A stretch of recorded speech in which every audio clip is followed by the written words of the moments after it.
আজকে রাত্র আমাদের জন্য অত্যন্ত গুরুত্বপূর্ণ রাত্র।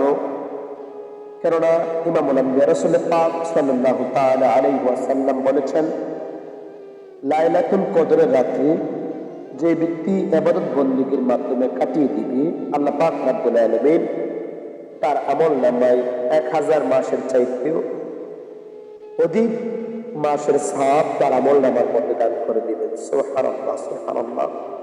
এই রাত্রটা আমাদের জীবনে অত্যন্ত গুরুত্বপূর্ণ। আজকে আমরা রাতে যে তারাবি নামাজ পড়ব, 21তম রাত্রের তারাবি এমনও হইতে পারে আজকে রাত্রটাই হয়ে যাইতে পারে আপনার আমার জীবনে লাইলাতুল কদরের রাত্র।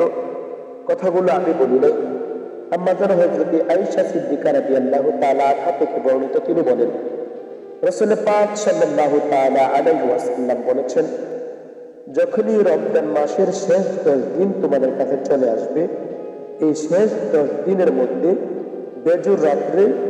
বেজুর রাত্রগুলোর মধ্যে তোমরা লাইলাতুল কদরের রাত্রের অনুসন্ধান করবা। এই রাত্রটা আপনার আমার জীবনে অত্যন্ত গুরুত্বপূর্ণ।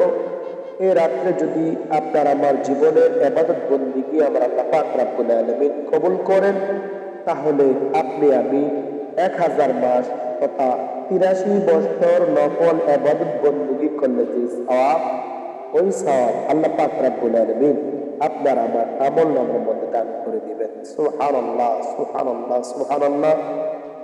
প্রিয় ভাইরা, আমি আপনাদেরকে বলবো, আজকে রাত্র 21তম তারাবি রাত্র এমনও হতে পারে আজকে রাত্রে আপনার আমার জীবনে অত্যন্ত গুরুত্বপূর্ণ রাত্র হতে পারে।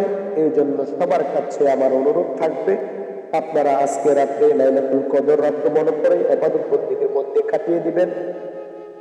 আজকে আমি যে হাদিসের আলোচনা করতেছি তা হলো বুখারী শরীফের 2017 নম্বর হাদিস। এর পাশাপাশি আরেকটি হাদিস আছে 2024 নম্বর হাদিস। ওই হাদিসে বলা হয়েছে, ইমামুল আম্বিয়া রাসূল পাক সাল্লাল্লাহু তাআলা আলাইহি ওয়াসাল্লাম যখনই রমজানের শেষ 10 দিন আসতেন, তখনই তিনি এমন ভাবে প্রস্তুতি নিতেন, তার ফ্যামিলি রাসূল পাক সাল্লাল্লাহু তাআলা আলাইহি ওয়াসাল্লামের আহল যারা ছিল তাদেরকে জাগিয়ে রাখতেন ওই 10 দিন ইবাদত বন্দেগীর মাধ্যমে।